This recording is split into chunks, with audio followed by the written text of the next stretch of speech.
Time now for some updates. And we begin with these cookies, which hail from Wisconsin, where, as we reported in a story back in April, a state law bans the sale for profit of homemade treats, ostensibly for health and safety reasons. Well, this past week, a judge ruled against that law, saying it violates the Wisconsin Constitution. The state is considering an appeal. So, until that's settled, our home bakers still won't be selling these very delicious cookies.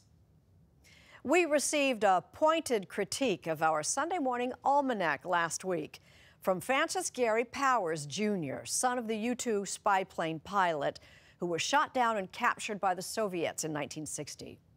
In our almanac, we heard James Bond author Ian Fleming rather lightheartedly suggest his fictional hero would have taken a poison pill rather than allow himself to be captured. As the younger Mr. Powers rightly points out, U-2 spy plane pilots were not obliged to take their own lives in the event of capture. He also rightly points out his father, who was released in 1962 and who died in 1977, was awarded several medals posthumously, including the Silver Star, the military's third highest honor in 2012.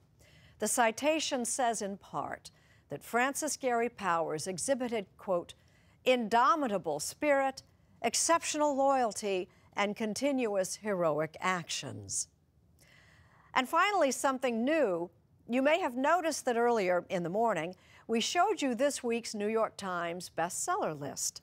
Lots of our viewers like to read. So, with our thanks to the Times, we plan to continue showing you the nation's top-selling books every Sunday morning. And we'll be right back.